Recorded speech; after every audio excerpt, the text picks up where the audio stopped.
Hello, my silly gooses. Welcome back to another edition of the Midweek Breakdown presented by My Two Cents Podcast, hosted by G2. I am G2. I am here to talk to you guys for 10 to 15 minutes about any and everything. Today's episode is going to be talking about grief and how one handles it, or sometimes you don't handle it.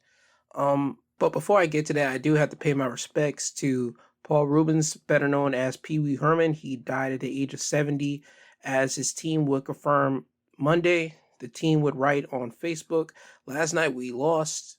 Well, we said farewell to Paul Reubens, an American icon, actor, comedian, writer, and producer whose beloved character, Pee Wee Herman, delighted generation of children and adults with his positivity, whimsy, and belief in the importance of kindness.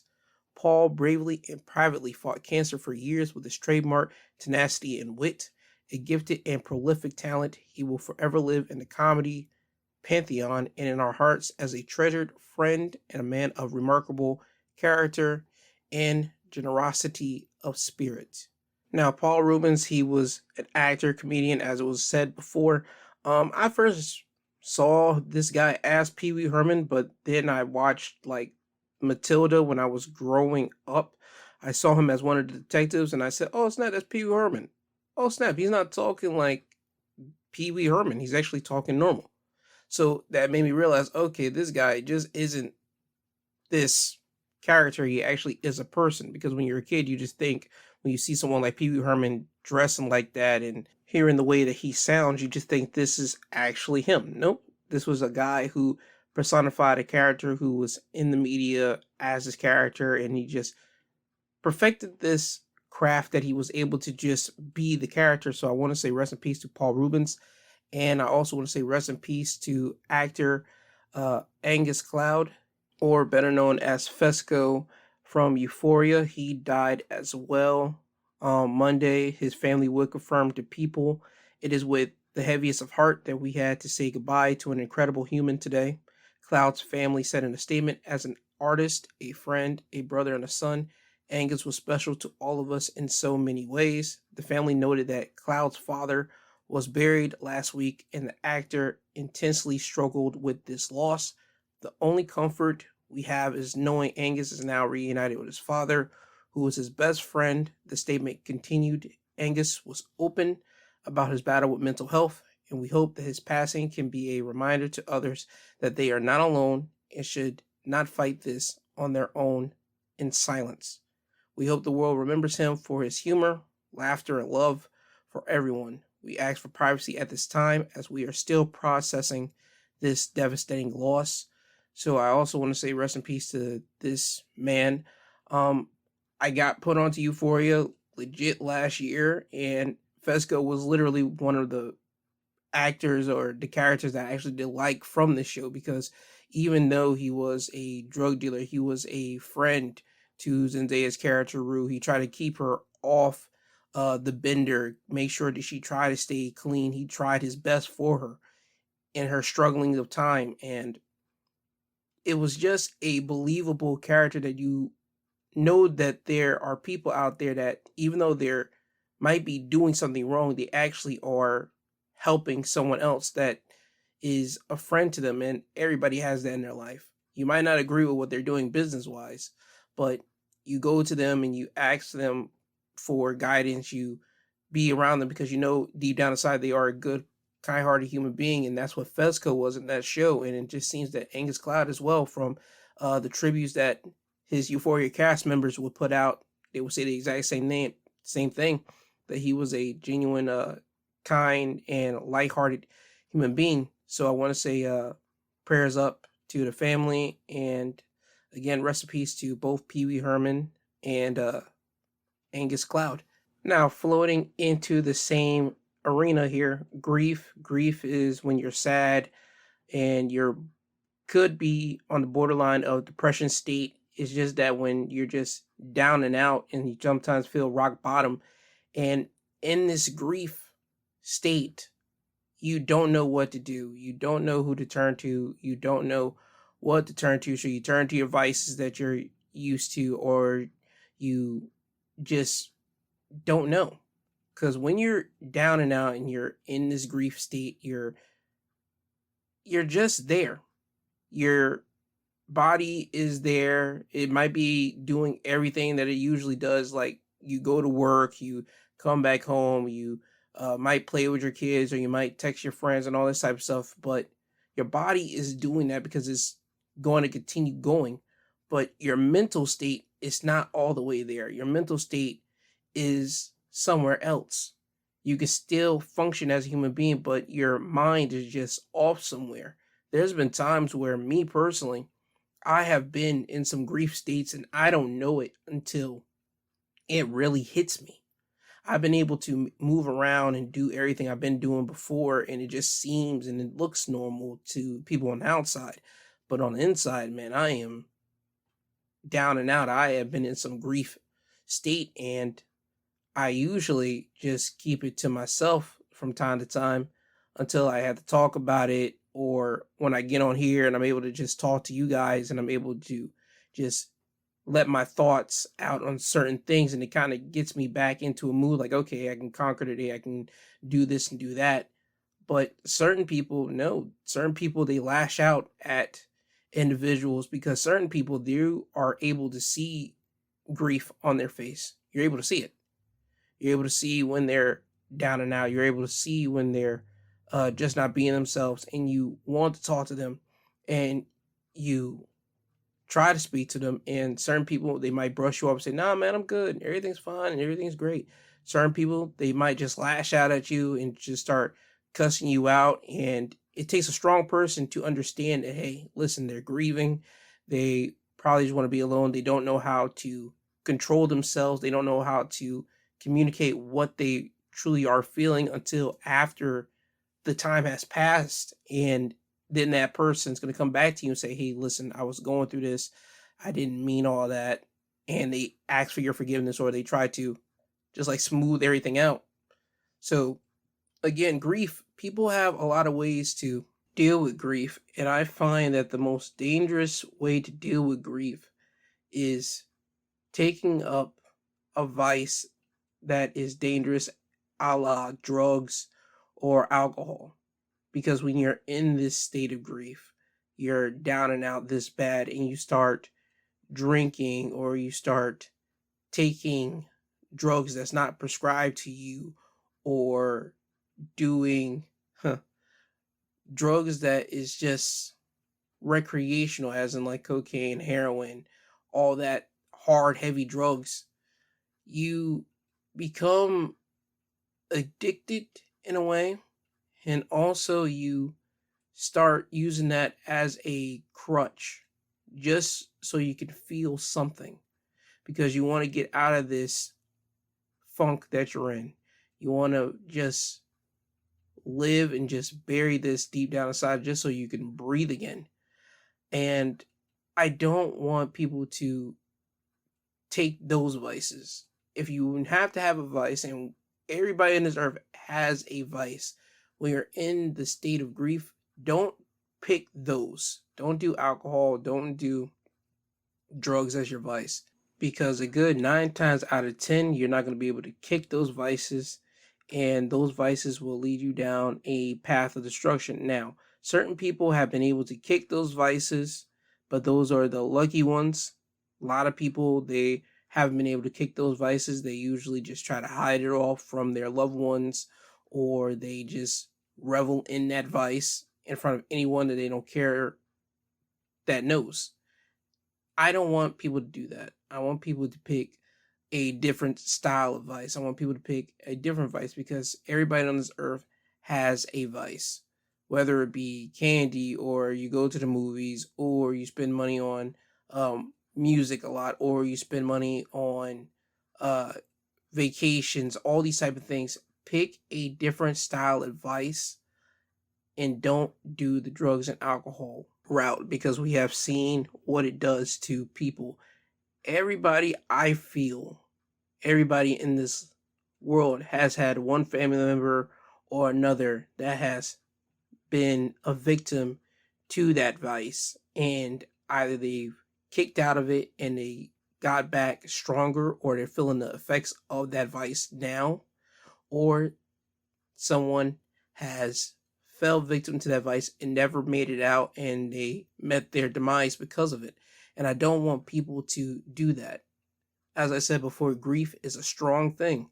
It's sadness, is a state that could lead you down to the depression style. I don't want you to do that. The most helpful one, I'll say for me, is literally talking to someone about it and talking to people about how you feel or what you're feeling, the state that you're in. Everybody has been sad. Everybody has been sad. Everybody has been at a low level in their life. And I find that speaking to people and asking them how they came out of their lowest point in their lives, you hearing them give you their testimony, they can either inspire you to say, hey, if they were able to get out of that spot, I'm able to get out of my spot, or either B, they can lay down a foundation to show you, hey, here's what I did, here's what you can do, and they can start giving you some pointers or give you some steps to be on the right path to get you out of this funk, out of this grief that you're in. And with the passings almost literally every single week that we have, it seems that people are constantly getting in a grief state and constantly just being stuck in it. And I don't want society to be stuck in a grief state. I don't want human beings to be stuck in a grief state, because if human beings get stuck in a grief state, we are doomed. Because as I said earlier, you can be in a grief state and still go around at your job and complete your job, but you might not do it at a pace that you used to do it, or you might not do it in a way that is going to benefit you long terms. And that's just the truth.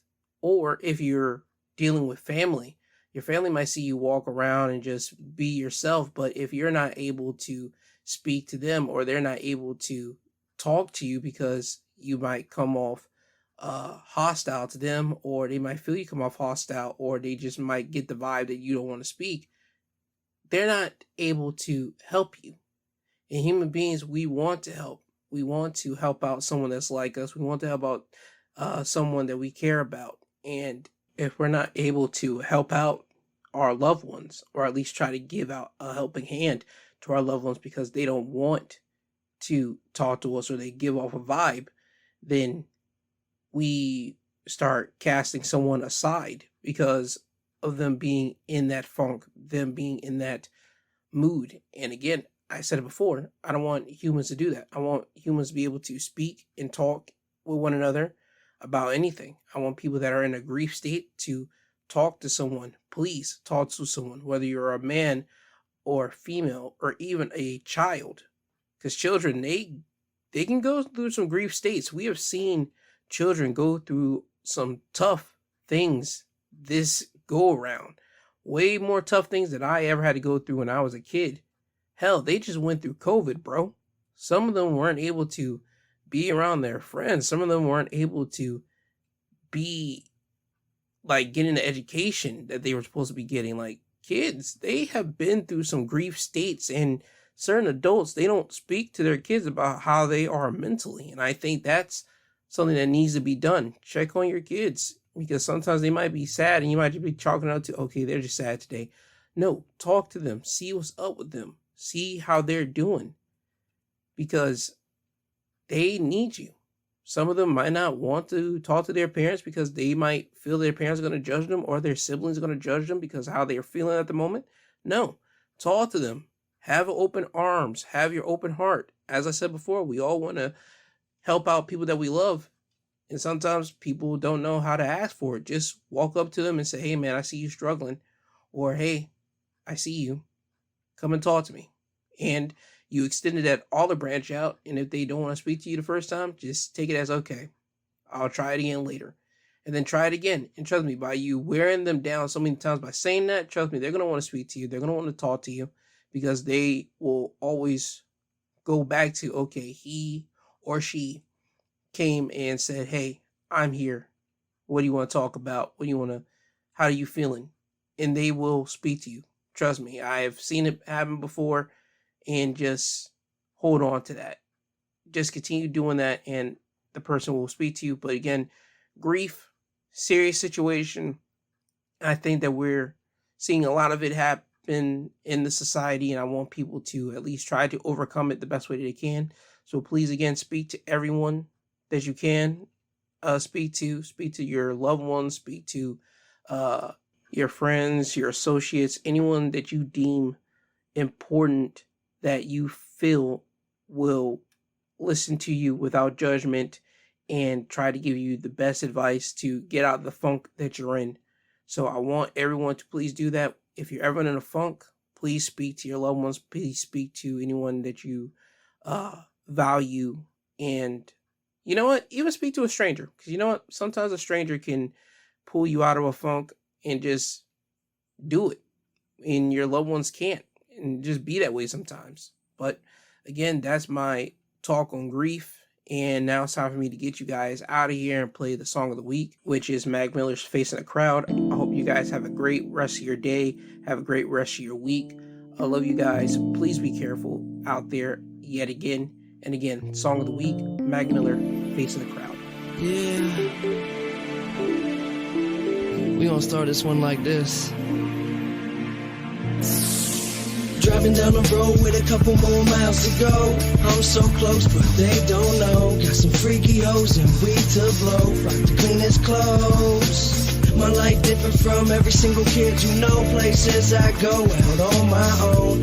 Hoes stay blowing on my phone, but I wanna be left alone. Doing shows in 4 or 5 cities in a row. Hit me with some dough, cause they know I'm about to blow. Whoa. You can always say no if you wanna lay low. Girl, you look so good, need to get up on the floor. Whoa. Don't you feel good? Don't you feel great? I feel so fly and I hope you can relate. Got some brand new shoes and a brand new tee. It's the same old dude but a brand new me. I've been up and I've been down. Thought I was the coolest motherfucker around. But I'm just another face in the crowd. I said I'm just another face in the crowd. They tell me it's impossible to do it. I'd be stupid if I tried. But I'm using a maneuver, keep on moving them aside. I'm just trying to make some music for the ride. Listen to it when you drive, destination you arrive.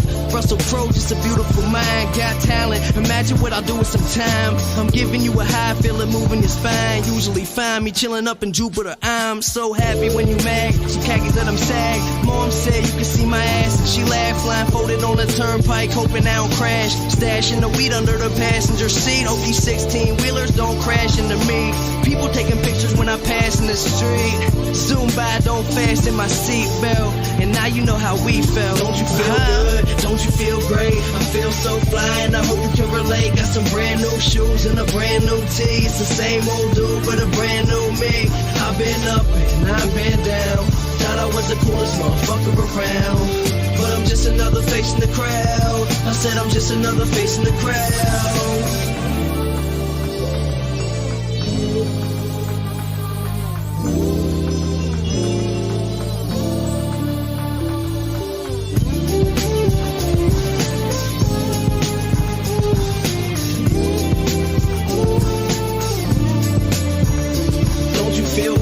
Don't you feel great? I feel so fly and I hope you can relate. Got some brand new shoes and a brand new tee. It's the same old dude but a brand new me. I've been up and I've been down. Thought I was the coolest motherfucker around. But I'm just another face in the crowd. I said I'm just another face in the crowd.